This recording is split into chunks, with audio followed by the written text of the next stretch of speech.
Live from Sydney, I'm Paul Allen. This is Insight, where we dive deeper into the stories that matter with crucial context and sharp analysis. Well, Asian stocks are off to their strongest start against their US peers this century. Cheaper valuations and firmer growth prospects luring investors and sending the regional benchmark to record highs. Franklin Templeton Institute investment strategist Christy Tan is going to join us in a moment with her take on what's driving the rush into Asia. Global banks have poured billions of dollars into India to set up and expand so-called global capability hubs. And we'll ask Citi's India CEO about his firm's plans for the country and his assessment of the trade deal with the US.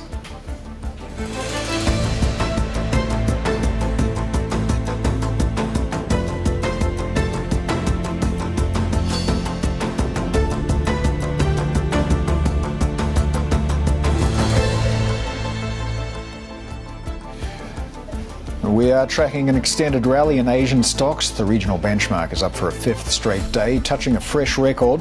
As this chart shows, a valuation gap to the S&P 500 persists despite the index's strong start to the year, helping to attract buyers. So we are seeing a modest risk-on sentiment at the moment. The Kospi again having a pretty good day, up 2.5% again. The Nikkei flat. The Hang Seng Index is off by about 1%, but we are seeing mainland Chinese stocks edging very modestly higher at the moment. Got an oil price which is showing some modest gains as well. OPEC output declined last month, while US crude stockpiles rose by the most in a year. But for more on this rotation into Asia, let's get to managing editor for Asia Equities, Lian Ting Tu. Lian Ting, what are the charts showing us here? Give us some of the superlatives around this trade that we're seeing. Yeah, good morning, Paul. As you mentioned, the outperformance from Asia against the US is at the highest in this century for year to date. And there are just so many reasons to be bullish on Asia right now. One of the big reasons is that in the US, we're seeing a lot of jitters around all the AI scare trade, right? The latest one was about the insurance sector, the real estate sector. But in Asia, we don't have a lot of giant listed companies in the software sector that is dragging the benchmark down. So Asia is sort of offering a relative haven there. And if you also look at the US dollar, it has been on a relative weakening path against Asian currencies. And the currency resilience is also offering appeal for owning Asia assets. And that is part of the Sell America trade. And the third thing is the big overhang of memory chip shortage. And that is a boon for Asia chip makers, as we have been writing about how Samsung and SK Hynix is really revising up their earnings forecast, and because they are the biggest chip makers out there, and they're also Asia's heavy weight on Asia benchmarks. And so that all explains why Asia is right now standing out in global indices.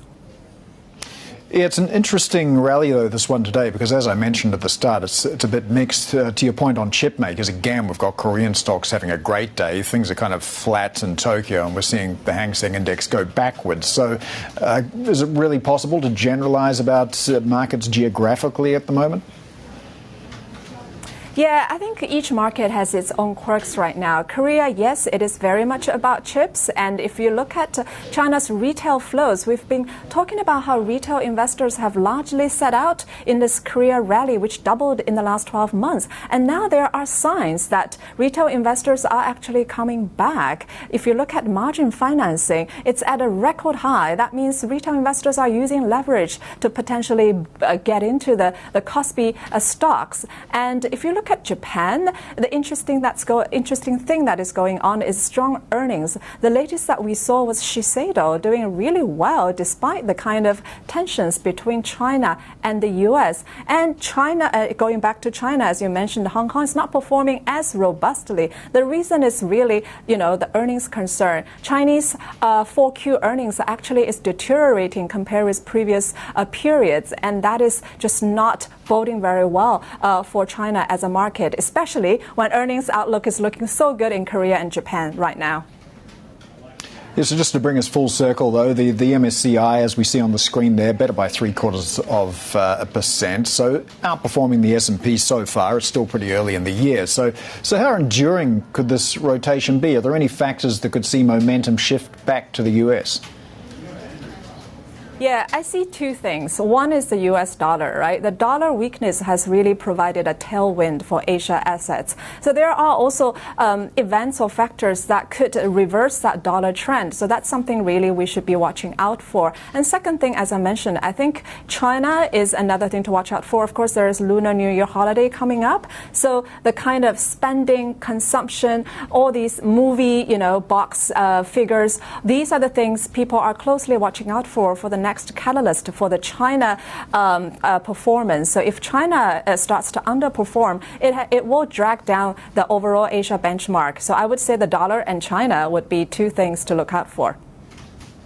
All right, our managing editor for Asia Equities there, Lian Ting too.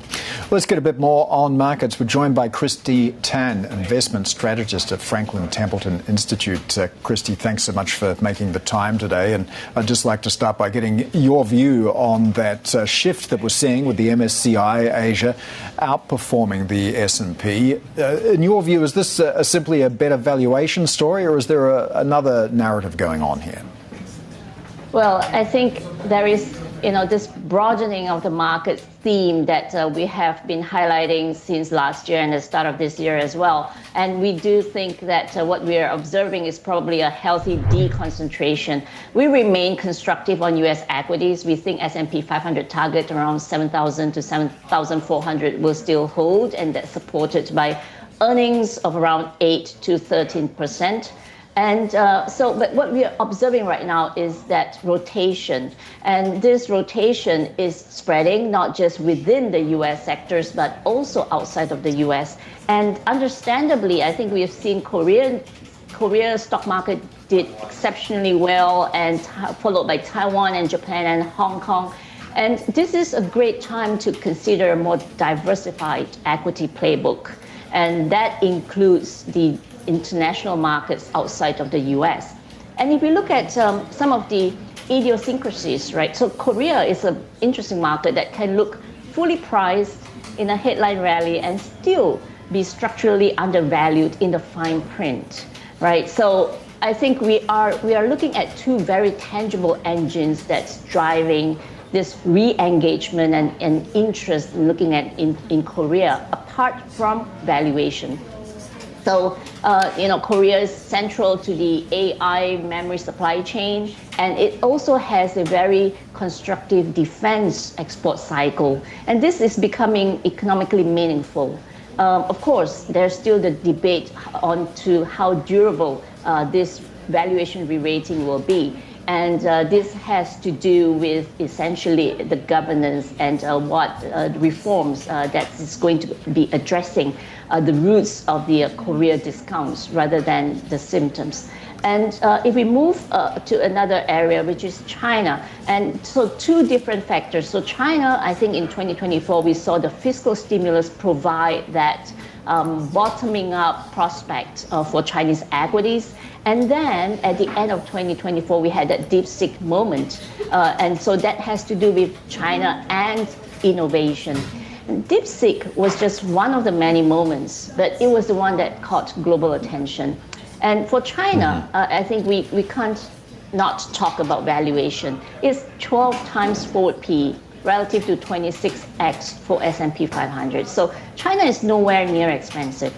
And combine that with many companies and the overall economy being at their cyclical bottom, that's a precursor for improved share price performance ahead. So in any case, our view is that you don't need the economy, the overall Chinese economy, to bottom out to be optimistic about the Chinese stock market. So, Christy, you mentioned diversity in portfolios there, the very appealing value proposition that is presented by China as well. Can you tell us a little bit about your allocations at the moment, the questions investors are asking you around the US versus the rest of Asia? And is there anything that might change that would cause you to change those allocations? So we came into 2026 with mainly three themes for global investors, and that's the equity market's going to broaden, and it has broadened, and the yield curves are going to steepen, and the dollar may still be on a weakening path.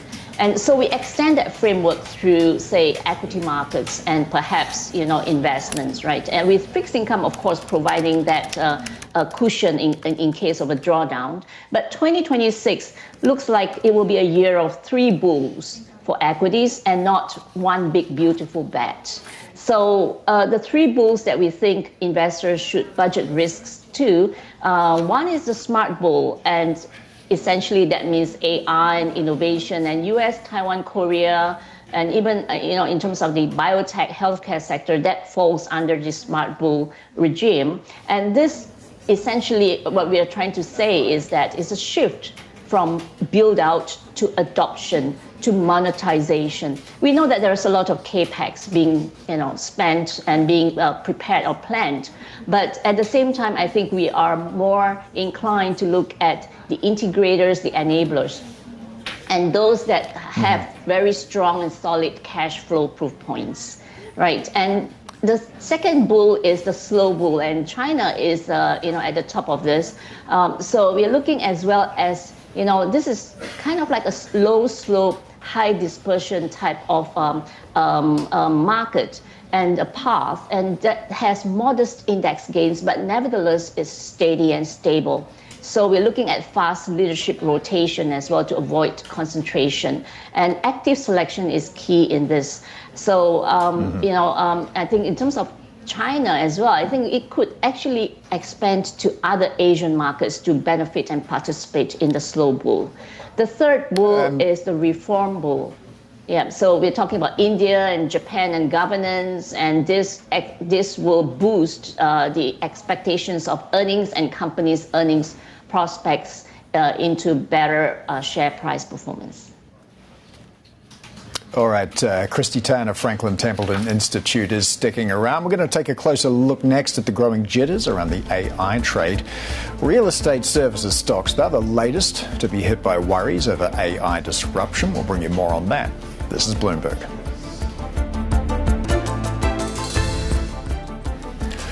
Welcome back. You're watching Insight. The U.S. Council of Economic Advisers says the Fed needs to focus on the type of job growth that is consistent with its inflation target. The Council's acting chair, Pierre Yared, spoke to us after data showing employers added 130,000 jobs last month, doubling forecasts.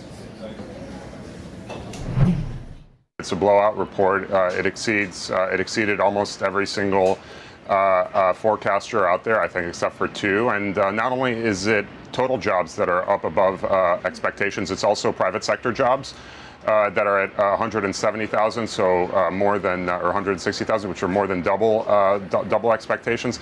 I think the way to think about, the way we were thinking about it is if you look at demographic changes as well as the big reduction in immigration relative to, in particular, illegal immigration relative to what was happening under the Biden administration, those 2 factors should lead you to lower break-evens, and that's consistent with what a lot of forecasters have put out there. So given that you anticipate lower break-evens, it's even more remarkable to get a job number that is that strong. Yeah, I mean, the fact that we are looking at unemployment at 4.3% and, adding double the amount of jobs that Wall Street had anticipated makes me wonder about rate cuts. I mean, are they really necessary here when the labor market seems to be doing fairly well and inflation is still a huge problem for consumers? Well, listen, when you look at inflation has been trending down. It can be volatile for months. But it's still high on top of already high numbers. I mean, we're adding insult to injury here. So if you look at 3-month inflation rates, it's very low. It's within the normal ranges. So, and if you look at the trend lines, it's been low. Now, I don't know where it's going to come out on Friday. It could be that there's some seasonal adjustments because of a very cold January. But overall, you see inflation trending down. The Fed does have to balance its dual mandate, and it's got to be consistent with what its strategy review instructed it to do, which is to focus on the type of job growth and the type of labor market that's consistent with its inflation I think target. part of the concern, and Matt was getting at this too, is that we clearly have a strong jobs market, and even if inflation is trending down, it's not at target. And then you have the president of the United States saying that if the new Fed chair does his job, we'd have growth at 15%. All of that feels like a recipe for inflation. So is it a mistake then to be pressuring this Fed to move away from a focus on inflation? The Fed should be the forward-looking, not backward-looking. So when you're looking at inflation, you shouldn't just be responding, or jobs, you shouldn't be responding to what's happened in the past. You should be looking at what's going on in the future. So if you look at what's going on in the future, it does look like we have significant productivity growth. So in the face of significant productivity growth, that puts downward pressure on inflation. The president's supply-side policies, deregulation, tax incentives for investment, all of those factors lead to significant productivity growth, not to mention the big explosion in AI. So in the face of productivity growth, which we haven't, this type of productivity growth may be reminiscent of the type that we saw in the 90s. That would be disinflationary growth that's consistent with a healthy labor market. And so that's what the Fed should be thinking about. U.S. Council of Economic Advisors Acting Chair Pierre Yared there, speaking to Bloomberg's Danny Berger and Matthew Miller. All right, meanwhile, real estate services stocks are the latest sector to be hit by worries over the potential disruptive impact of new AI technology. Shares of CBRE, Jones Lang LaSalle and Cushman & Wakefield all posting double-digit declines in New York, the latest jolt to a commercial real estate industry still recovering from the pandemic. Now, while the AI boom has fueled pockets of strength in data centers and high-end office leasing, investors are still worried AI could pressure other parts of the industry by automating tasks and streamlining deal processes. Well, Franklin Templeton Institute investment strategist Christy Tan is still with us now. Christy, is real estate something you're avoiding due to the AI story? Well, I think what we observed yesterday, it's kind of like a valuation re-rating or a rotation. So I don't think this is a verdict on the peril of AI or the health of the overall real estate sector. I think while commercial real estate can continue to look like it's sluggish, but there are other pockets of opportunities in the real estate sector that's still very, very good and I think worth budgeting risk into. Now, if you look at this more like a classic valuation-driven re-rating, it comes from a segment that has become crowded or perceived to be vulnerable in the current AI scare trade. And, honestly, market narratives can move faster than fundamentals, right? Real estate services is, after all, complex. I think it's also an execution-intensive business where AI is more likely to be an enabler. So in terms of providing improvement in search or workflow, underwriting support, and everything. So it is, rather than see it as an overnight substitute for judgment, negotiation, and on-the-ground due diligence, that still needs, I believe, footwork on that or legwork on that. So price action in this name should not be read as a broad warning sign for the overall real estate sector. I think it's still more consistent with investors reassessing that this sector is fee heavy and also labor intensive. So these models are being reassessed through an AI lens. And potentially the real estate sector could come out stronger after the repositioning.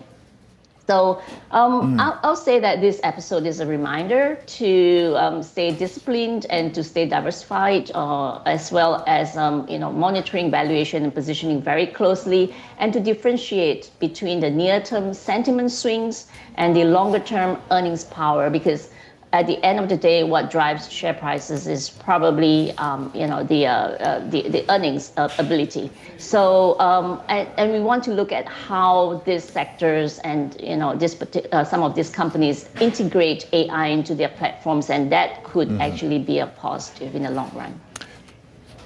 Christy, to be fair, every business these days gets analysed through an AI lens for potential disruption. Why is it that some of these narratives gain hold on a daily basis and others don't? None of these ideas are particularly new. Yes, I absolutely agree. And I think, this has to do with AI. It's seen as both a source of volatility and also the catalyst for long-run opportunity. So there's a time horizon difference that drives sentiment in different directions, and that provides that swings and the volatility. But at the end of the day, I think the several within the ecosystem, for example, software faces the real questions about business model durability, and the credit markets are grappling with historic issuance levels. So I think this is essentially what we are observing across, AI-related or looking at investments through an AI lens. And at the end of the day, we do think that AI and technology will still continue to provide that productivity boost, and companies that are adopting AI and as well as the enablers will still do well.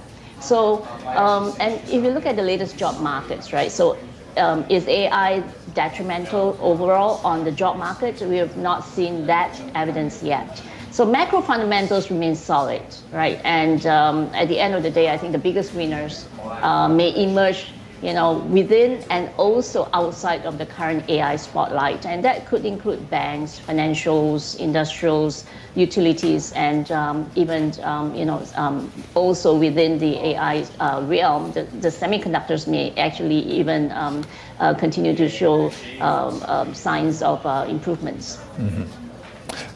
Christy, we've got about a minute left. I'm just wondering if, in any sense, you feel as if we've seen this movie before with the dot-com era. Is there a useful template or playbook here that we can take into analysing AI and its impact as a disruptor? Well, I think, that, as I say, is right. Not necessarily a case of a history repeating itself. I think we are looking at earnings. So that's the most important drivers of companies. And even despite the economy may not going through a K-shaped type of growth, right? Elsewhere, I mean, this is a global phenomenon as well. I think what we saw in 2000, there's essentially a lot of companies that do not have that kind of earnings profiles that we are seeing today. So that is a big difference between what happened in the past. And whether or not this is entering a bubble, I think the idea is really to look at the profile of these companies and their earnings capabilities. And at this point in time, having a diversified playbook, I think that will continue to be the main message that we have for investors. We will continue to see volatility, and this may not just be confined to essentially, the AI or the fear of the AI bubble. But essentially, I think we're looking at some of the risks that are emanating from geopolitics, right? 60 over conflicts happening across the world right now, and we cannot underprice that. So that volatility is leading us to really send a clear message about diversifying your portfolio. All right, Christy Tan of Franklin Templeton Institute, thanks so much for joining us with your analysis today.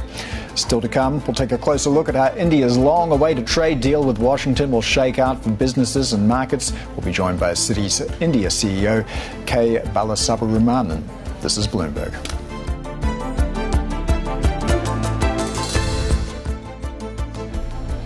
Welcome back. You're watching Insight. Here's a quick look at where markets stand. Mainland China heading to lunch. Japan, meanwhile, coming back from the break. And it's kind of a mixed picture today. We're seeing a little bit of strength, modestly so, for Chinese mainland markets. The CSI 300 up by about 1/5%. The Nikkei pretty much flat for the day. We've got the Japanese yen, meanwhile, strengthening quite a lot after the weekend election victory of Sanae Takaichi, 152.41 at the moment, although the currency chief is still saying let's not get too comfortable here. So potentially still on intervention watch for Japan. The Kospi, once again, one of the best performing indexes in the region, better by 2.7%. And in fact, one of the themes this week is just how the MSCI Asia Pacific has been outperforming the S&P. In fact, it's been the best start to the year for the MSCI versus the S&P this century. We can say that now that we're 26 years deep. All right, let's talk about India preparing to release its January inflation data later on Thursday using a new index that takes 2024 as its base year. The government's been taking steps to overhaul statistics to better capture the rapid expansion in consumer spending over the past decade. For more on this, let's go to New Delhi and our economy reporter, Shruti Srivastava. So, Shruti, tell us a little bit more about this new inflation index. What's in, what's out, or what's changed? So yeah, this upgrade of the consumer price index, it's happening almost after a decade, and it's a much needed update because the spending patterns in India has clearly changed. We spoke to the secretary of the statistics department, which is dealing with this thing, and he said that in the last 10 years, they found that people are spending less on food and more on digital services or telecommunications, airfares. So this update is going to be more reflective of the current spending patterns in the country. It will truly capture what's going on in the economy, and that's pretty crucial for policymakers, for the RBI, for the central bank to actually, it bases its policy on CPI. So it's truly crucial for the policymakers in that sense.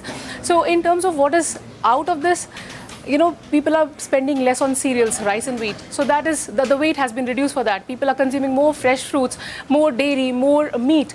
The weight for those products has gone up. The core inflation, that has also seen a significant jump in the updated series.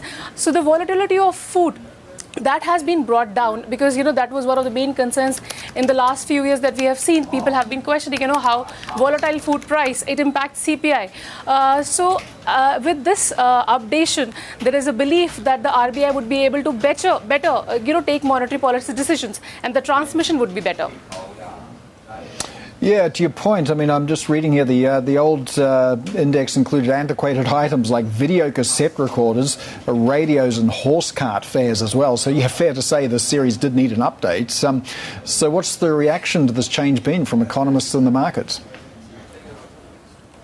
So our Bloomberg survey, it shows that, with these changes and updation of the CPI basket and indexes, of course, there's going to be a slight uptick in the January reading. And that will basically prompt the RBI to probably hold off further rate cuts. The CPI impacts, the borrowing costs, the bond yields, everything, because it impacts and influences the RBI's decision. So the economists are saying that this will make the job of RBI a bit easier in terms of taking monetary policy decisions, and the transmission of rate cuts or decisions on rate would be much quicker and easier. All right, our economy, trades and investigating agencies reporter Shruti Srivastava there in New Delhi. Staying with India, UBS is the latest global lender to expand its footprint there. The bank opening a new capability centre in Hyderabad and is set to hire 2,000 workers in the coming months. Now, this comes as part of a broader push, with Goldman Sachs, JP Morgan and Citi also ramping up their India operations. For more on this rush into India, let's get to Bloomberg's Anto Antony in Mumbai. So, Anto, let's start with the story on Goldman Sachs. So what's driving the aggressive push in India right now? Yes, finally, Goldman Sachs is leaning into India. For decades, they have treated India as a future opportunity, not anymore. So what we are seeing right now is they infusing about $500 million into their India franchising. They are chasing deals, whether it's ECM or M&A deals, they are chasing it more aggressively. We are also seeing them expanding in the private credit, forex trading, and so on in a way in which we have never seen in the last 2 decades.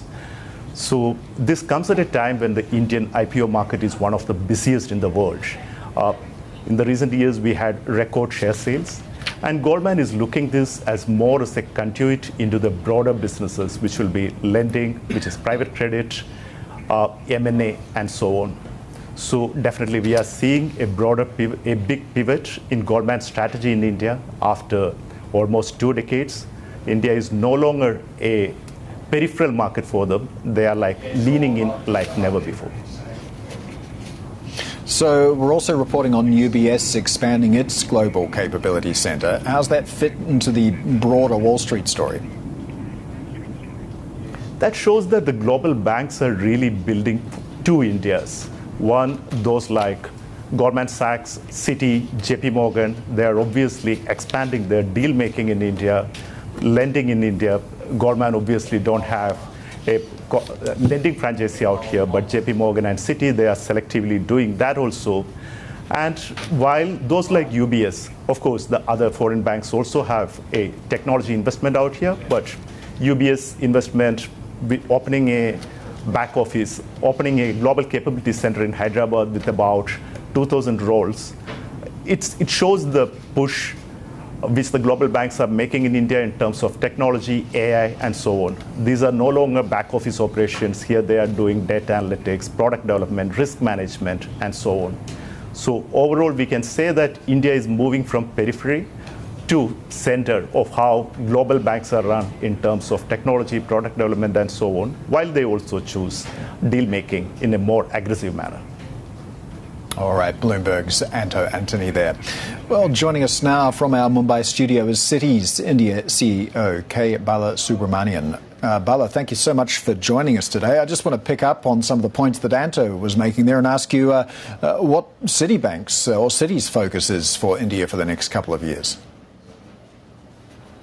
Thanks, Paul, for inviting me to the studio.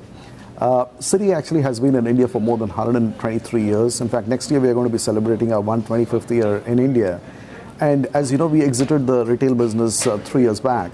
And we are actually going to be focused on our core domain, which is the institutional banking business. And if you look at our position in the institutional banking business, we actually are in the top 3 in each of the business segments that we operate in India, in the Indian market, and also within the Citi world globally, we will be in the top 5 in most of the businesses that we have in India.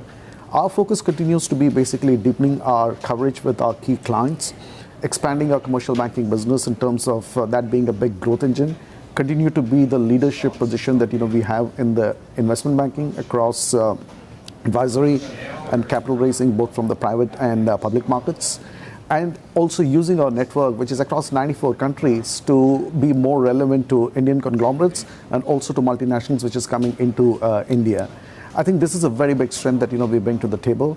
And if you look at the 2 businesses where we bring foreign capital in, which is actually a very core point for the government of India, because if you look at the government's plan of moving India from where it is to the advanced economy over the next 20 years by 2047, the Viksit Bharat that the Prime Minister Modi always talks about, I think it is going to be very important that you need to have access to all pockets of capital. And I think Citi is very well positioned in terms of mediating some of this capital that is actually going to come in either in the form of foreign direct investment in manufacturing, which again is a very big focus area for the government, and also the portfolio investments that comes in from different parts of the world. I think we have some market leadership position in each of these businesses, and I think that is going to be our focus in terms of how we can help clients to come into India and access the opportunity that India provides, as well as the Indian companies which are actually looking to grow overseas and try and see in terms of how they can get into more profitable markets across the world. So I think it is going to be a pure institutional focused business, and I think that is going to be our core strategy going forward for India. Yeah, pure institutional focus. And to your point that you've exited the consumer banking side of things in India, I'm just wondering if you can unpack that a little bit more for me, considering the wealth of the Indian consumer. It looks like it's poised to explode. You're walking away from a potential good business there? Well, Paul, if you think about it, and I can give you some stats, right? It's been, as I said, a little over close to 3 years since our exit of the consumer business. And if you look at the financials that we put out for the India business, our top line, which is the sales, which is actually today 25% more than the combined sales that we had across the consumer and the institutional business 3 years back. If you look at our profitability, that again is at least 20-22% more than what the combined profitability that we had 3 years back.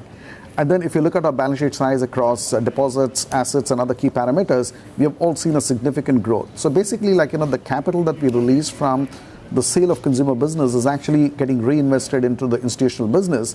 And we want to be in businesses where we have market leadership and we have thought leadership. And therefore, from our strategy perspective, we are very clear that, institutional business is the way forward for Citi in India, and that's where we are doubling down.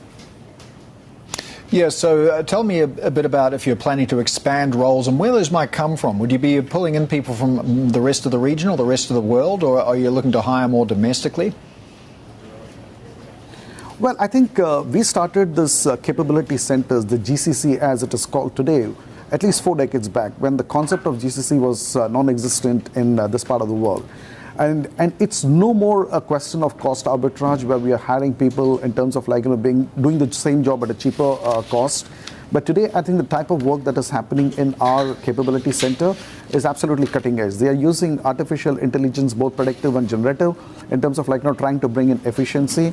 And if I look at the broad transmit of work that is happening in the GCC, this covers all facets, including operations, technology, finance, risk modeling, compliance and governance, etc., etc. We are spread across 5 locations in India. And as I look at the headcount today, after the United States and post the Banamex exit, Citi India is actually going to be the second largest employer of Citi globally.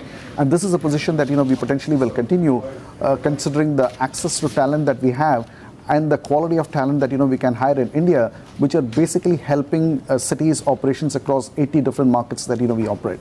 So this is India is actually a very, very core part of Citi's overall constituent, and it's an invest to grow business in India.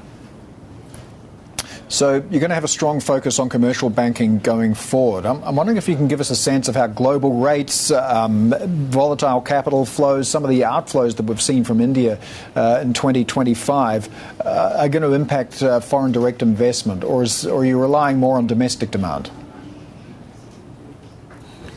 Yeah, Paul, if I look at the foreign direct investment, I want to just break it up into 2 constituents. One is the gross FDI. The gross FDI continues to be quite robust, between $80 and $90 billion. That's been the case at least for the last 3-4 years. I think the problem that we are having is on the net FDI. And the reason why the net FDI is something on a downward trajectory is because of 2 or 3 things. One is we are seeing a lot of global companies looking to raise capital in India through the subsidiaries and then remit the money out, considering that Indian valuations are very rich. So therefore, we have taken American companies to the equity markets through IPO in India in the last 24 months. We have taken European company to the Indian market through IPO. We have taken few Asian companies into the Indian market through IPO. And as I look at the pipeline for the next 12, 18, 24 months, I think this trend is going to continue. We are also seeing some capital being taken out by exits happening through private equity and VCs, who are very active in terms of investments. And considering that their investments have grown quite nicely over the last 3, 4, 5 years, I think there is a money that is getting taken out. And we are also seeing some bit of outward investments happening by Indian conglomerates. So all this, if you add up, that basically subdues our net FDI. But on the gross FDI front, I think that is going to be quite positive. And especially with the 2 trade deals that has got announced with European Union and United States, I think the expectation is that, as we get more details and clients get more comfortable with the outcomes of these trade deals, there is going to be more investments that is going to come in, which is actually going to be a further positive story in terms of the China Plus One manufacturing that the government is super focused on. Yeah, I'm glad you raised that, because within that agreement there is an intention for India to buy $500 billion worth of US goods.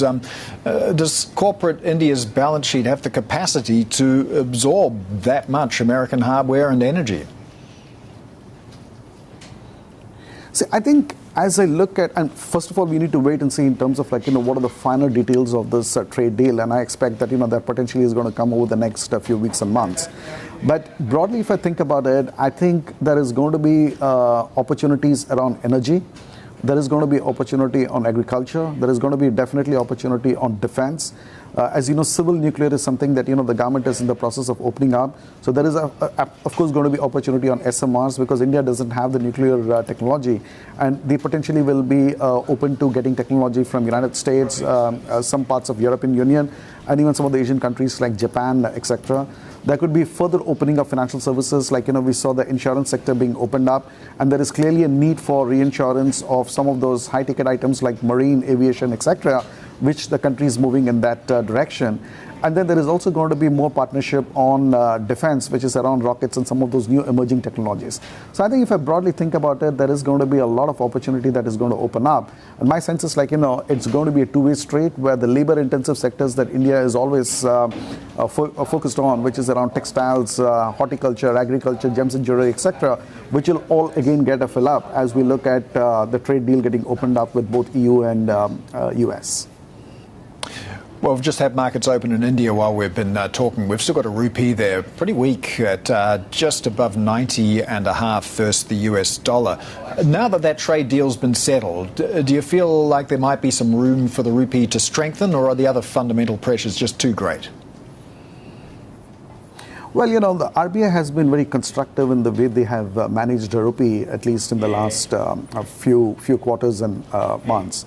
And my sense is that, it is something that, RBI is focused on, but I don't think there is going to be too much of intervention that is coming in.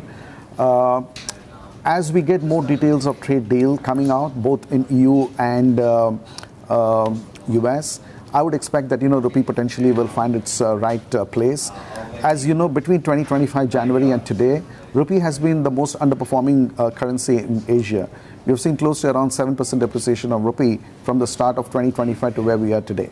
So there is potential as some of those news element comes in and some of the noise gets out, that, rupee will find its own mark.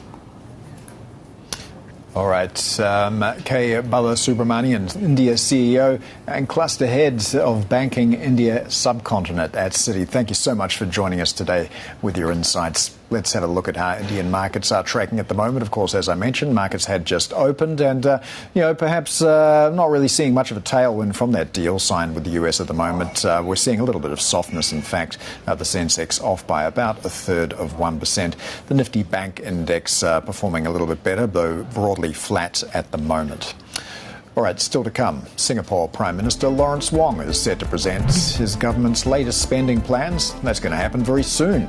We'll discuss the budget's potential winners and losers up next. This is Bloomberg.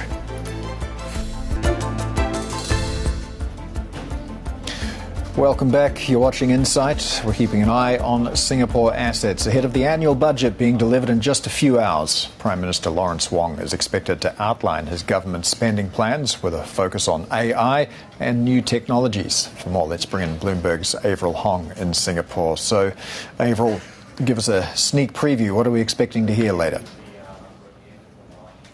Yeah, this is a time where Singapore's economy is kind of being buffeted by these trade frictions. That being said, we did see some upside surprise to the latest GDP growth print, and then the forecast for this year has also been revised upwards to as much as 4%. But for the government, it's really about being able to diversify the revenue streams or the growth streams for the economy, given these risks. So the idea of having AI as one of these key sectors as the economy is positioned for the future is a top one to watch. You wouldn't necessarily think of Singapore, the city-state, the Lion City as being a key player when it comes to AI. But don't forget, there is chip manufacturing that gets underway here. Micron is a big investor in the space as well. And you have a lot of AI research and development that's going on. The government is pledging funding in terms of R&D, just to build up as well the reskilling that is required in this specific arena. So that is among the pivots or the focus that could be mentioned in this upcoming budget speech by the Prime Minister. And how about in terms of bread and butter issues, cost of living pressures? Is there anything in the budget to address that? Yeah, it's worth noting that this budget is not coming in an election year. Neither is it the 60th anniversary of Singapore's independence, which of course was the case in last year's budget. So most do not expect there to be the sort of so-called handouts that we saw in previous iterations. The cost of living pressures, yes, to your point, they are still there. And, there is a sense, as with a lot of economies globally, that bifurcation in which some of these AI sector related jobs are perhaps going to high growth, white collar, and there are other parts of the economy and the jobs market that are sort of lagging behind. So that also speaks to the need for reskilling overall. And we are seeing that inequality, I think, is something that the government is very cognizant of. They perhaps need to address it as well in this year's budget. But that being said, when it comes to Singapore's inflation, it is still roughly seen as manageable, not the kind of levels that would warrant the sort of, tightening of monetary policy per se. So that is seen as something that is relatively contained. I think the focus of this year's budget is still going to be about the growth pivot and the push overall for the future drivers of the economy. All right, Bloomberg's Avril Hong there as we await the Singaporean budget. And we'll have more on the budget tomorrow. We'll be speaking exclusively with Singapore's Senior Minister of State for Finance, Jeffrey Seah. That conversation coming up at the times listed on your screen. Now, here are some of the other stories that we're following. President Trump says he told Israeli Prime Minister Benjamin Netanyahu that he intends to press ahead with talks with Iran. In a Truth Social post, Trump says nothing definitive was reached during their meeting in Washington, but he insists that his preference was to reach a deal with Tehran. Netanyahu's office, meanwhile, says the two leaders agreed to continue coordinating closely. The U.S. Energy Secretary says Washington can help Venezuela raise its oil, gas and electricity output this year. Speaking in Caracas, Chris Wright said the Trump administration would issue new licenses for businesses to buy Venezuelan products and invest in its economy. Wright is the most senior U.S. official to make a public visit since the January raid to capture then-President Nicolas Maduro. Still ahead, we'll have more on the US-India trade deal with Wichita State University professor Usha Haley. And we have more to come besides that as well in our next hour of Insight. Keep it here with us. This is Bloomberg.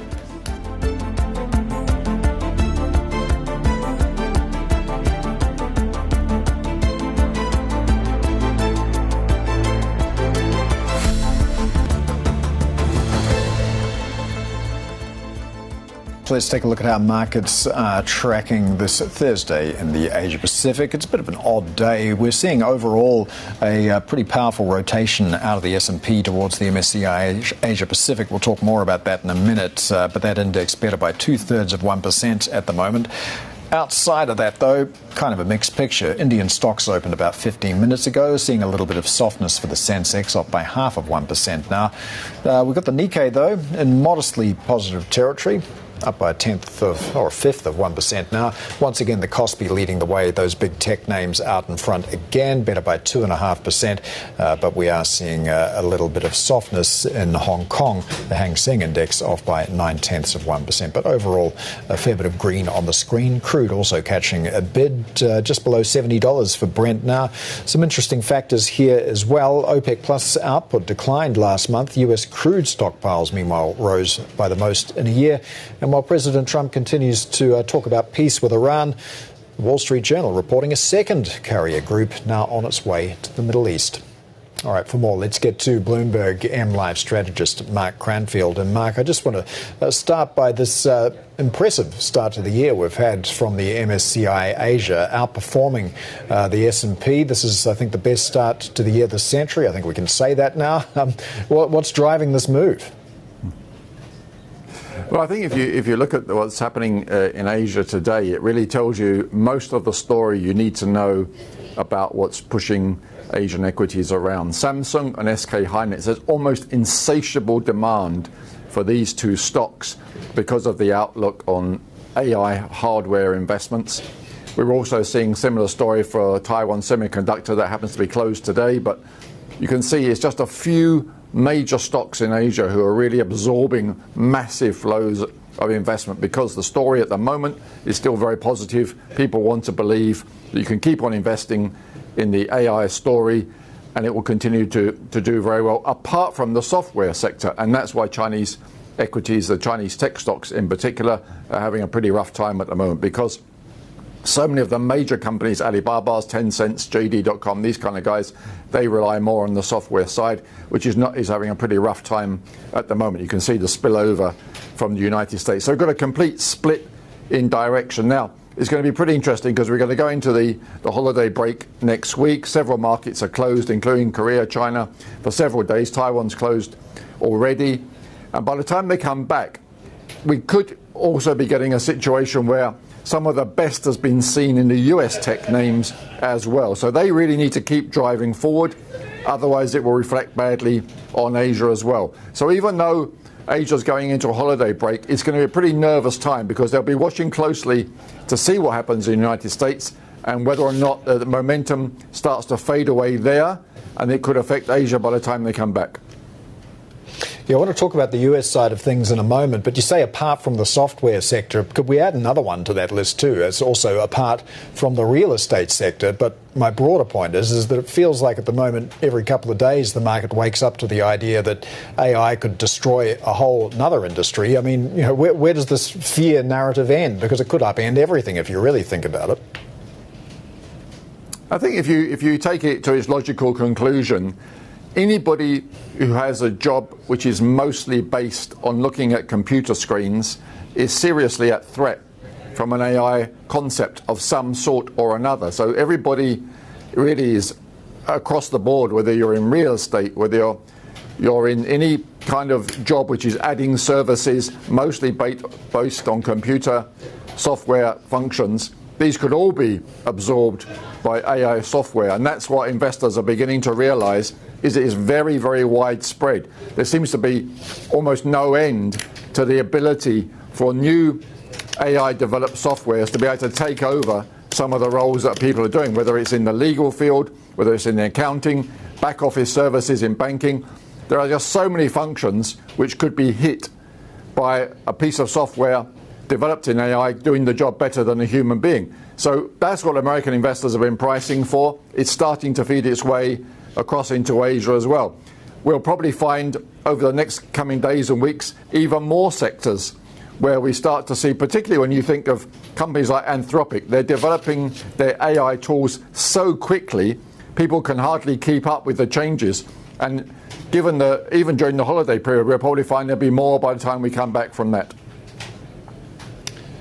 Mark, on the US side of things as well, I mean, we did have those very robust jobs numbers that we saw, Fed rate cuts being pushed back as well. Does that sort of add a little bit fuel to this narrative that we could see Asia continue to outperform the US heading into 2026? I think there's a number of reasons why people are questioning whether it's worth staying in the US market. And it's not simply about the economic data. Obviously, it also reflects the currency as well. For a long time, there seemed to be no alternative to the US dollar. But what we're beginning to see is clear stories that support other major currencies. So whether it's a turn in the Japanese yen, clearly the narrative has improved since the Japanese elections. We see the Chinese currency has got full support from the Chinese central bank. They want to steer it in a stronger direction. That's attracting funds. And then you've got the Australian dollar, which is a huge beneficiary of the commodity story. So at least three very significant currencies which are taking away funds from the US. And that obviously feeds back into things like equity markets as well. So it's not just a question of people being unsure about the economic outlook in the United States.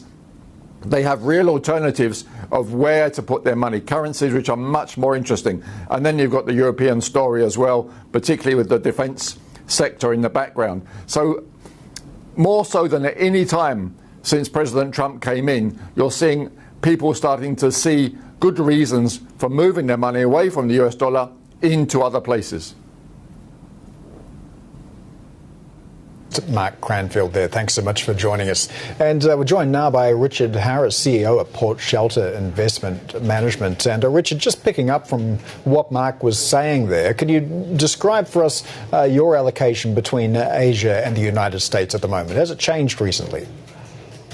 Well, it has, but only because the US has gone up so much, and you can only have so much if you're running a sensible portfolio in these assets. So, yes, I actually started to pivot around this time last year because China looks as if it was going to do an awful lot better. The Mag 7 have done very well. I've still got a pretty decent weighting there because, you know, the trend is your friend and they're likely to carry on, even though we're now seeing a few blips.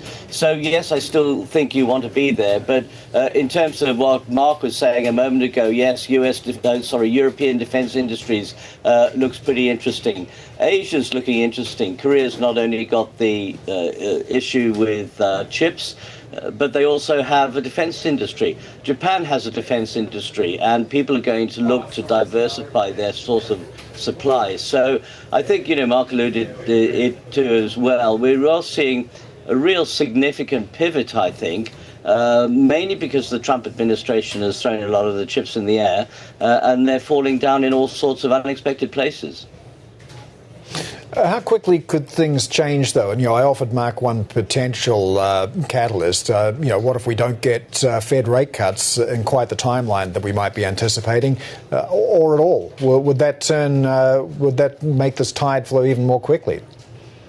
Well, we always get very keen on looking at rate cuts, but, they're only one part of the mix. And if we see the consumer still reasonably confident, if we're seeing these job numbers kind of holding up, if we're seeing corporate profits doing particularly well, if we're seeing companies raising unheard of sums of money, why do we need interest rate cuts? Where we've been at the moment, I think, has been about right. The Fed hasn't cut too fast too soon. That's upset a lot of politicos because they always like to have rate cuts, but generally it's in about the right place, I think. And the big thing is that if we do have some sort of crisis further down the line, at least we have interest rates to work on to support economies, which we didn't have at the zero interest rate policy stage.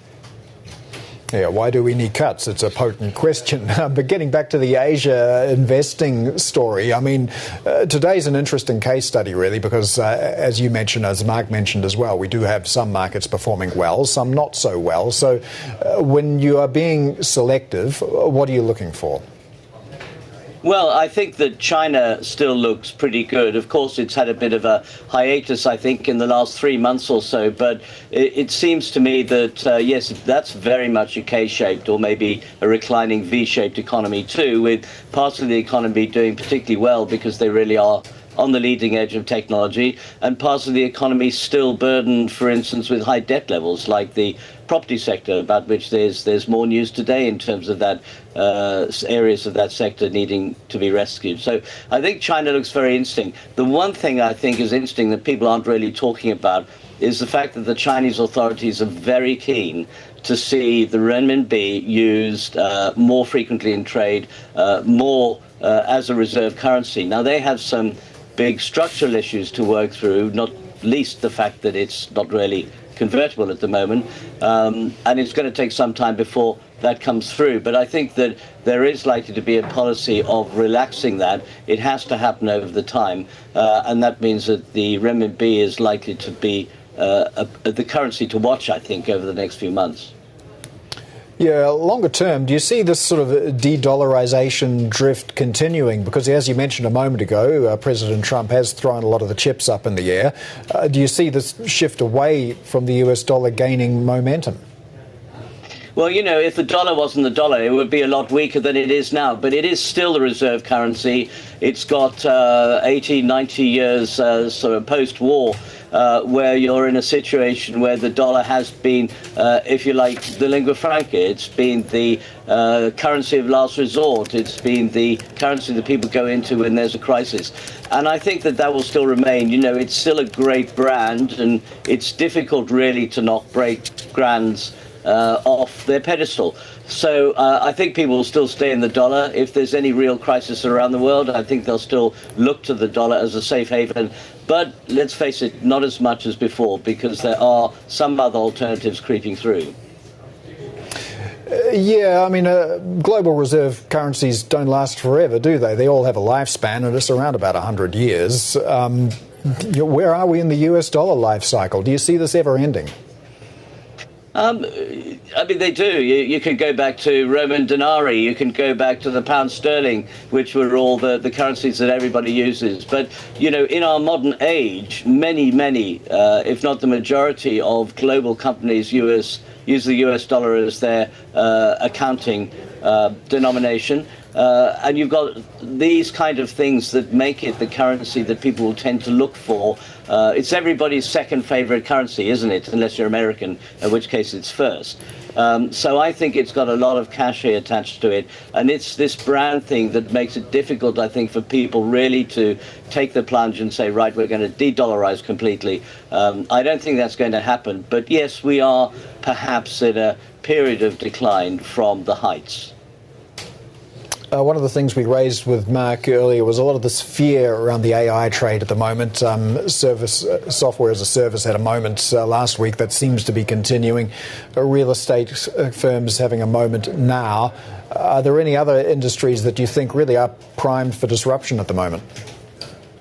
Well, I think what's happening is the spotlight is going on various industries where people suddenly say, hold on, the age of SaaS is dead, or the age of this is gone. AI has some fantastic elements to it at the moment. But don't forget that basically everybody is using it with the basis of their legacy knowledge in mind. So they look at AI, they see how it works, and they see where it doesn't work, and they apply their own, if you like, manual effects to it. It's still not really working at the moment. We're putting huge emphasis on the fact that it's going to slash jobs. But, let's come back in 5 years' time, 10 years' time, and see where we are. In certain areas, it's quite dramatic at the moment. But I think most people, and Mark was saying, people looking at their screens maybe in threat. Yes, some of them are. But others will take AI to heart and make themselves more productive, do more interesting things with it. The key thing is, how do you verify anything coming after it at the moment?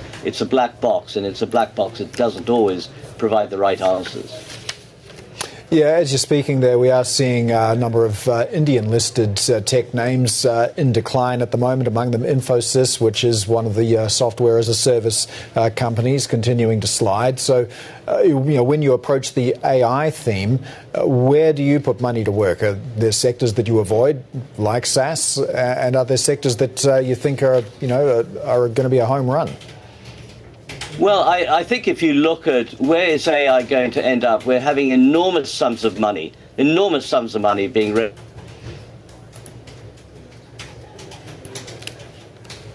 Companies, people like Meta, Microsoft, Amazon, and of course Google. And you've got to think, where are these? Who's going to be the winner out of all of these? I think what we're going to see is a big spread, as we're seeing with some of these companies, where they start specializing quite early, because nobody can be king of the heap. But at the moment, if you're looking at Microsoft is embedded in Microsoft Office, Google is embedded because we all use it for search. It's going to be difficult for them all to be there. And it's very much like the dot-com bubble, where there were a forest of dot-com companies, and yet only a few remained with particular themes. I think the platforms that we use at the moment are likely to be the winners, because we use them at the moment and we'll continue using them as they develop. So would you buy a dip like we're seeing in SaaS at the moment? I think I'd be very tempted to do it. Of course, you have to be very specific and know what you want to buy. But it does seem to me at the moment that we don't really know what's happening. The market is pricing down certain areas because they think they're going to be negative. But if there's breakthroughs in those areas, they'll be pricing them right back up again. So, yes, where you see these big dips, it's likely to be positive. Microsoft falling 10%. It's not 10% worth less than it was the day before. And of course, the next day it recovered half of that. So there are going to be dips. There are going to be opportunities on things you like and you're looking at the moment and you wish you had a little bit more of. All right. Richard Harris, CEO of Port Shelter Investment Management. Thanks, as always, for joining us. Still to come on Insight, Waymo's co-CEO tells us about their global expansion plans as they head towards 1 million paid rides per week in the US. That conversation up. Welcome back. You're watching Insight. The co-CEO of Alphabet's Waymo says the autonomous driving unit will top 1 million paid weekly robotaxi rides in the US by the end of this year. Tikedra Mawakana told us a funding round this month that valued the business at $126 billion is a vote of confidence. We are just laser focused on execution. Building Waymo to be financially responsible, operationally excellent, and then make sure we maintain the safety culture.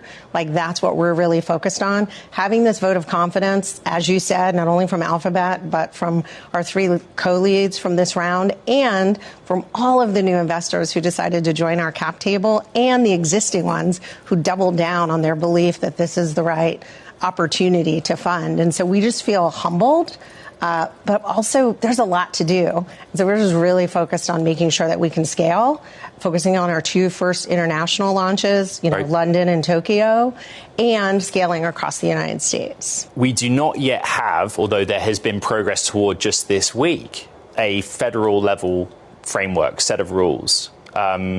what do you think the direction of travel is with that? And clearly, if you had to deal with one set of rules and not a city by city, let alone state by state basis or case, you'd be making a bit more progress, I suppose. Yeah, we think it's really important that there is a federal AV standard. We've been advocating for sort of a safety case-based approach because the technologies are different, and we think that the burden should be on companies to demonstrate why you believe your technology is safe enough. We also think there should be transparency requirements. People should have to demonstrate how many trips are you providing. Right now, the balance isn't quite there. I mean, some states require a lot of reporting. Some don't require as much reporting. I think the United States has an opportunity with this technology to lead globally. And I don't think you can lead globally if it's a framework that's governed by multiple jurisdictions across the states. And it's a way to slow down the adoption of this technology, not only in the U.S., but in other markets. New York City, not necessarily New York State. A lot of people want to know what's the roadblock there, pardon the expression, and what's the timeline. You work closely with the authorities, but that is a big potential market. Yeah, that's a market where, we're just going to have to do the work and demonstrate our safety outcomes and earn the trust and chisel away at it over time. Do they have the rules for you to follow? They do not have rules that allow the human operator to be removed from the vehicle entirely. And until that changes? But, there is an interest in doing this in the state, even outside of the city, and that gives us an opportunity to grow more fans, and fans actually are calling for this in cities where our technology can't be deployed. We are seeing organic campaigns spring up saying, I want Waymo in my town. San Francisco, the Bay Area, is my home. London's where I grew up. And I was studying the map of the boroughs that you proposed to launch in. And you correct me if my math is wrong, but just based on those boroughs, at launch, this seems to be the biggest citywide deployment from the start that you guys will have done. Is that correct? It's correct. I mean, we're in the phases of figuring out the specifics around the launch and figuring out the actual framework around the launch. And so I don't want to speak too definitively about what we're going to do.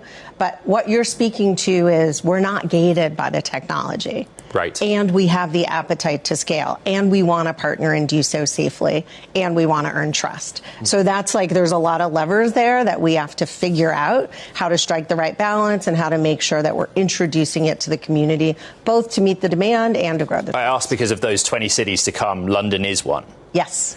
And London is now outside of the European Union, but it's kind of your Europe launch. Yes. What was that experience like within London's regulatory framework and the UK's regulatory framework? They've been extremely forward-leaning and interested in seeing how this technology could actually improve safety on their roadways. Right. And that's where I think, we find a sweet spot when people are less sort of complacent about the status quo. That's Waymo Co-CEO Tikedra Mawakana speaking to Bloomberg Tech co-anchor Ed Ludlow. Now, a reminder of our new online feature, the Bloomberg Video Hub. Subscribers can explore live streaming, news and interviews, all our Bloomberg TV shows, documentaries, reporter analysis and more. You can check that out at bloomberg.com/videos. Here are some other stories that we're watching. Bloomberg has learned that Apple's long-planned upgrade to Siri has run into snags during testing in recent weeks.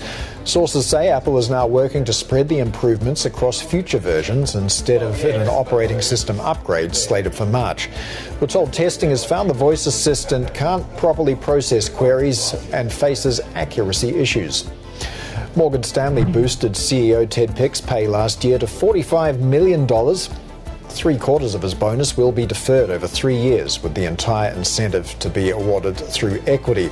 The Wall Street Bank posted its strongest year in 2025, with earnings per share hitting a record. Coming up, as India's farmers prepare to protest over agricultural concessions in the US trade deal, we'll get a view from Kansas, a US state that stands to benefit if tariff barriers come down.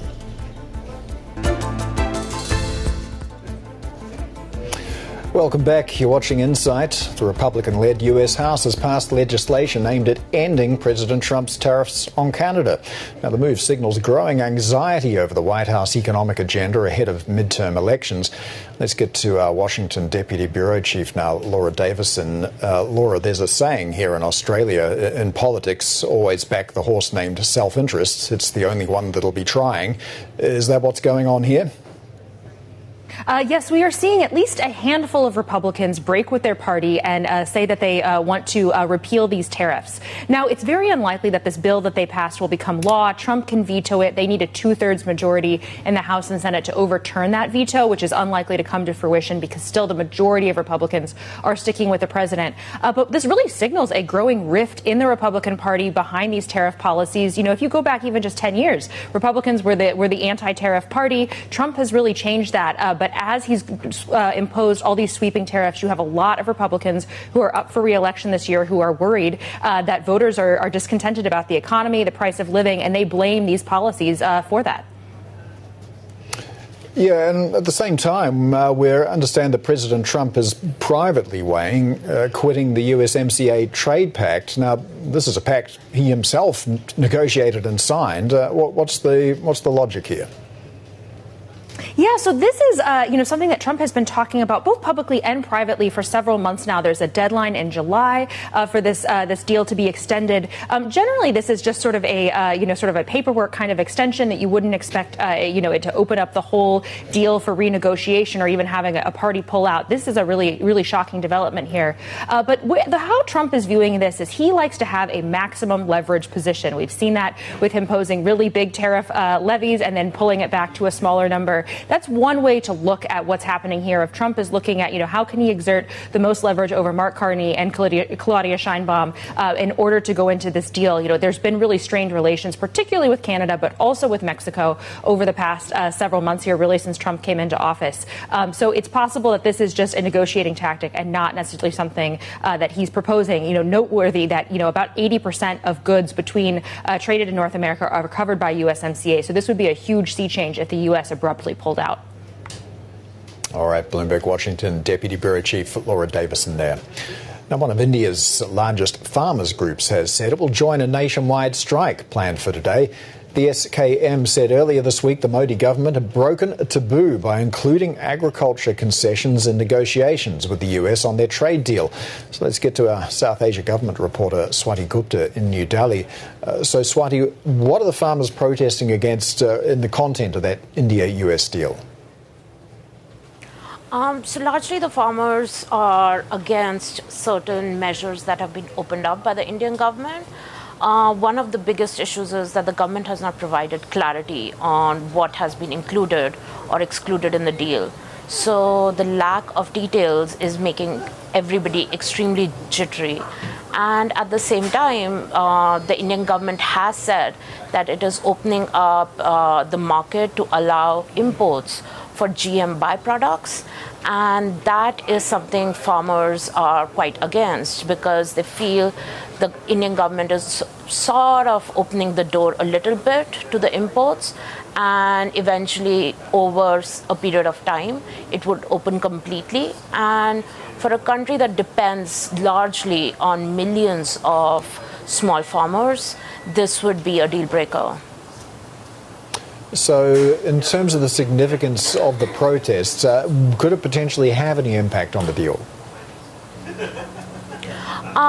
It is unlikely because this has been a deal which has been in the making for months, and India really needs to get a deal done with the US.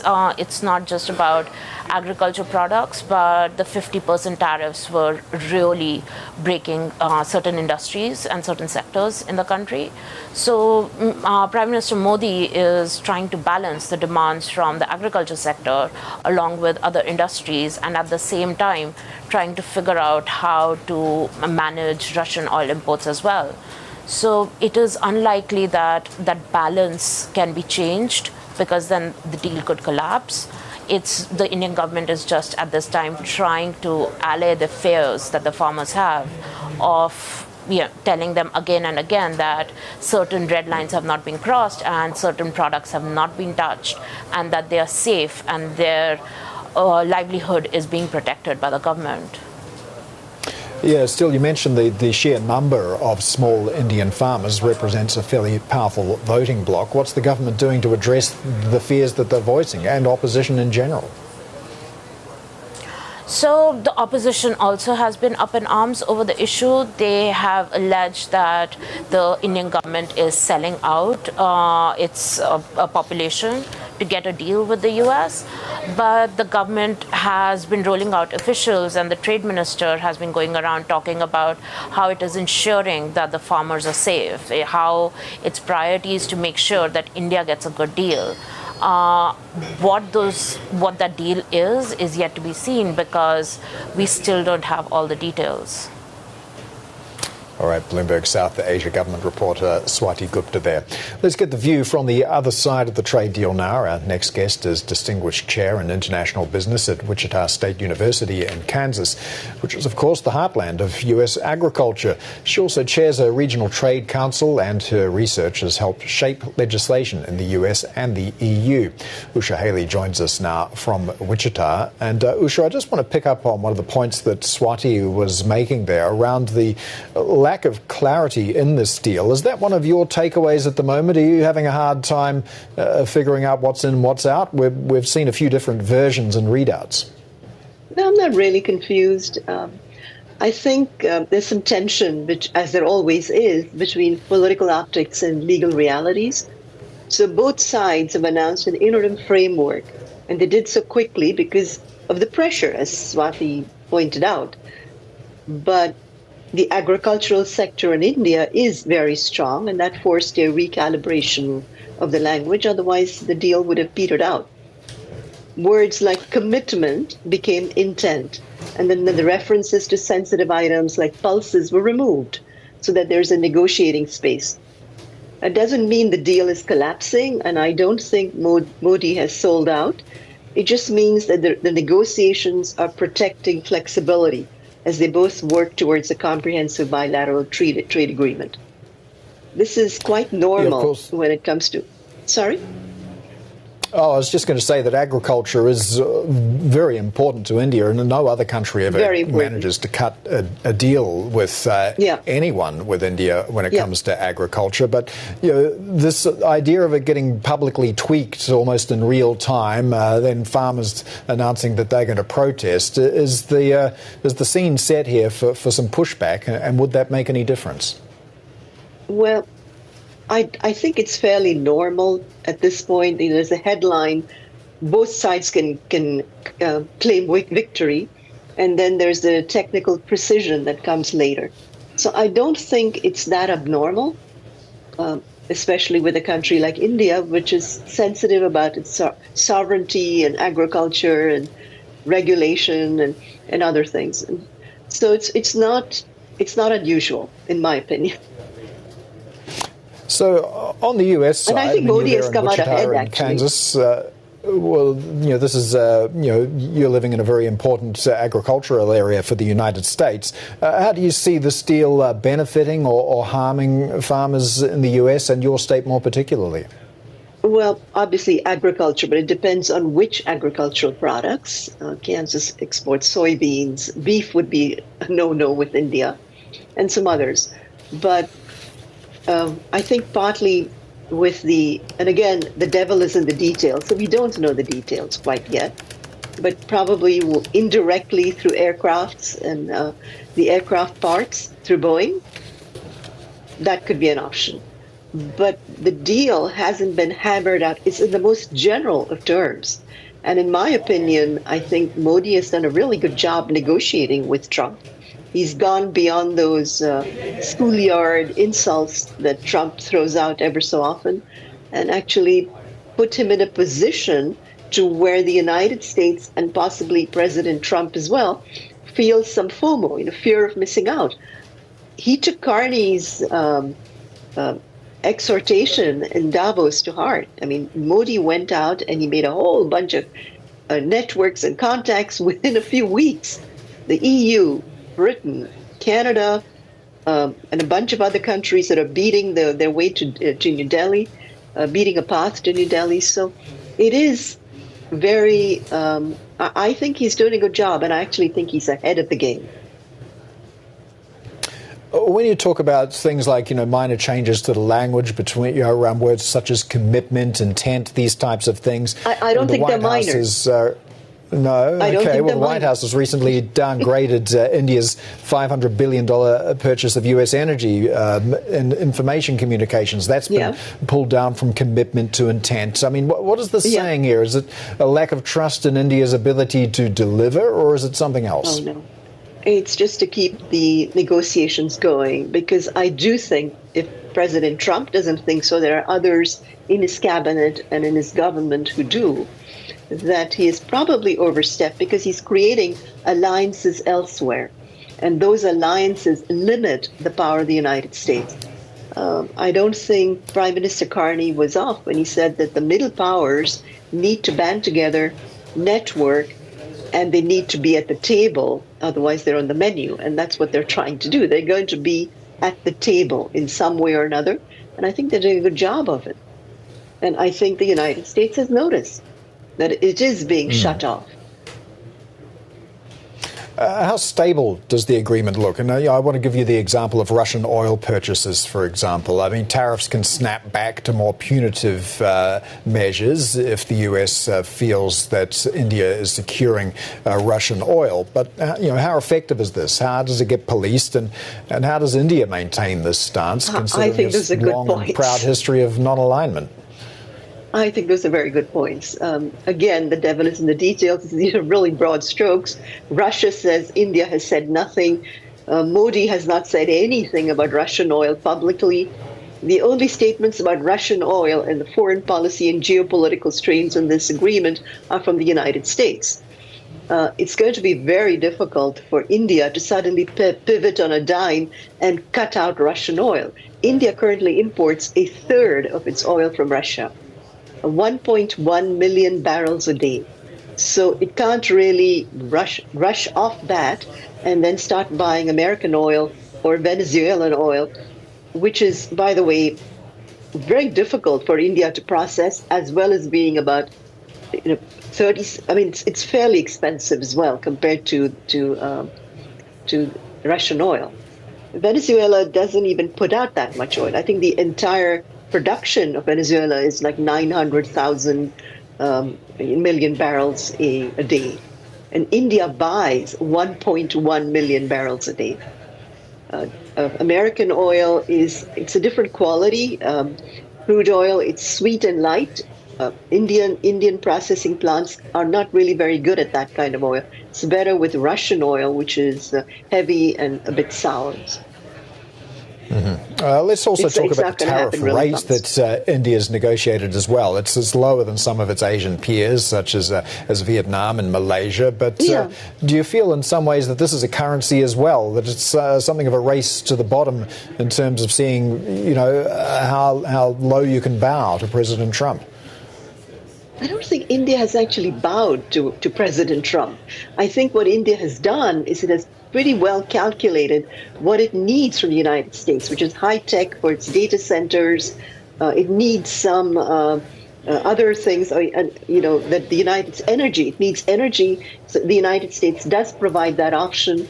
It needs some other aspects which the U.S. is going to be providing. But it's also, the United States has promised to open up pharma to India again. And India needs the United States as a trade partner. Similarly, the United States, I think, has realized that it needs India, the largest democracy in the world, with a market of 1.4 billion. I mean, that's very difficult to turn off. It's also getting a lot of pressure. Haley all right, Usha, stick around. We'll be talking some more in a moment with Usha Haley of Wichita State University. When we come back, we will discuss Bangladesh's first general election since the 2024 uprising that ended Sheikh Hasina's 15-year rule. We'll look at the contenders and their challenges next. This is Bloomberg.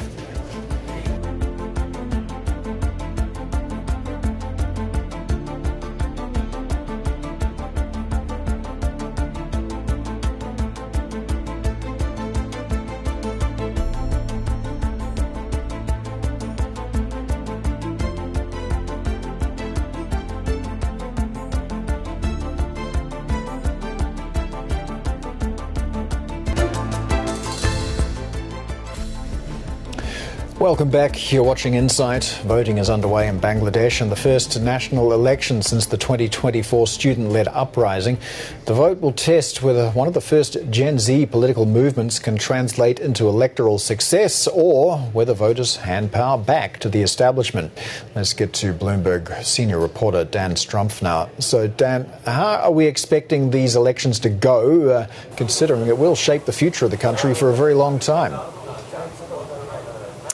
Hey, good morning, Paul. So as this sort of vote is unfolding, it's become quite clear that the frontrunner in this race is the Bangladesh Nationalist Party. Now, this is the party that controlled Bangladesh, ruled Bangladesh for 10 years in total, just before Sheikh Hasina was ousted in 2024. So this is essentially the sort of old guard kind of returning to power, the establishment party. And what you're seeing is a really kind of a sense that the electorate is very likely to sort of go with what's really the safer choice. Now, it could be quite a close race, however, and there's no guarantee that the BNP will win an outright majority, which they would need to form a government outright. It could be quite a close race. On the other side, against the BNP, has emerged a sort of coalition mostly led by Bangladeshi Islamist parties, as well as what's known as the NCP, which is the main sort of student wing that led the 2024 uprising, that led to the ouster of Sheikh Hasina. Now, that student wing movement has really seen its power diluted in the last year or so. It's really sort of struggled to consolidate and sort of translate what was really quite a momentous street rebellion in 2024 into an effective political organization now. And so these are the dynamics that are unfolding today as the vote proceeds. Well, there's a lot of work ahead for the winner, not just the economy, law and order as well. So can you run us through some of the biggest issues and the biggest challenges that await whoever the new government is? Yeah, that's right. So probably the biggest challenge is really around the economy. In the last year and a half, Bangladesh has struggled with a lot of economic problems. Inflation is high, and perhaps most importantly, the country has seen real problems with its garment industry, which is the sort of backbone of the Bangladeshi economy and was a major source of exports, specifically to the U.S., but globally as well. President Donald Trump's tariffs on countries around the world fell quite hard on Bangladesh. Bangladesh was a major supplier of textiles, clothing, of all manner to the U.S. Now, there has been some negotiation that have helped to bring some of those tariffs down in the last couple of months, which has provided some relief to Bangladesh. But economy is really the number one issue that the next government is going to have to cope with, as well as an upsurge in violence, as you mentioned, in the last 6 months or so. There have been a sort of return of some communal tensions in the country, Muslim-majority country, but with a sizable Hindu minority. So there is a real issue there that we'll have to be contended with. And Bangladesh has some very large neighbours. What are India and China's interests in this election, and who ends up winning? Yeah, that's a great point. So Bangladesh really does sit sort of in the fulcrum between India and China, and a persistent challenge for the country is sort of balancing these two neighbors that are themselves rivals. So the next government, of course, will have to contend with perhaps the biggest challenge, which is the fact that Sheikh Hasina, the ousted former prime minister, has fled to India.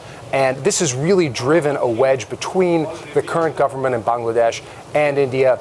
Bangladesh has sought Sheikh Hasina's extradition back to Bangladesh for crimes against humanity. She's been found guilty, and the government has sought to put her on trial for the crackdown that took place in 2024 in advance of her departure. So that's going to be a major issue that the next government is going to have to contend with, as well as balancing the relationship with China on the other side. That is really a growing source of economic investment into Bangladesh, and has been a country with which the government there has grown closer in recent years. All right, Bloomberg senior reporter Dan Strumpf there. Staying with Bangladesh, the US is moving to reduce its so-called reciprocal tariff on goods from the country. The White House said President Trump will lower the country's overall reciprocal tariff to 19% after previously slashing the rate from 37% down to 20% last year. Now, Wichita State University professor Usha Haley is still with us. So, Usha, I want to get your take on this deal as well. Has Bangladesh done as well as India did here? No, I think so. I think Bangladesh has done better than India because Bangladesh depends on that textile trade. And I think the United States has done pretty well as well. The U.S. population likes cheap goods. It likes cheap textiles. A lot of them come from Bangladesh. The buzzword in these elections is affordability. And if we can get Bangladeshi textiles back here, it's a good thing. People are tired of paying extra for the tariff policies that President Trump has put into effect. And I think they're trying to buy some time here to get some degree of leverage in the midterm elections. I also think it's part of a large swath of countries that President Trump has relaxed tariffs towards, which includes, of course, Argentina, India, Bangladesh, and I guess there will be others as well. Can we just dig into that textile deal a little bit more, though? Because the zero tariff only applies if Bangladesh is making garments that are made with U.S. cotton. So is this a genuine lifeline to Dhaka or a clever subsidy for U.S. cotton growers or a thumb in the eye for India and China, where Bangladesh gets most of its yarn? I don't know how all of this is going to be enforced, but I do know that tariffs are going to be reduced on Bangladeshi textiles, and I think that's a good thing for U.S. consumers. It would reduce prices for them, and I think it's a good thing for Bangladesh. I'm not exactly sure why they were put there in the first place, because there seems to be a certain degree of arbitrariness with these tariffs. I mean, for example, President Trump was talking the other day about a conversation he was having with the head of Switzerland, where he didn't like the tone of her voice, and so he increased the tariffs. I mean, there's a certain degree of capriciousness, and in some ways, this strips away the aura of just arbitrariness. I think it's a good thing for American consumers, and it's a good thing for Bangladesh as well. All right, Usha, thank you so much for joining us today. That is Usha Haley of Wichita State University and chair of the World Trade Council of Wichita. Now, let's check in on Hindustan Unilever stock because we've just heard third quarter net results there. We do have net income, 70.8 billion rupees. That was a pretty handy beat on the 30 billion rupees estimate. So the stock's slipping, though, a little. It's off by about 1%. Hindustan Unilever seen as something of a barometer for Indian consumer sentiment as well. All right, that is it for Inside Horizons. Middle East and Africa is coming up next. This is Bloomberg.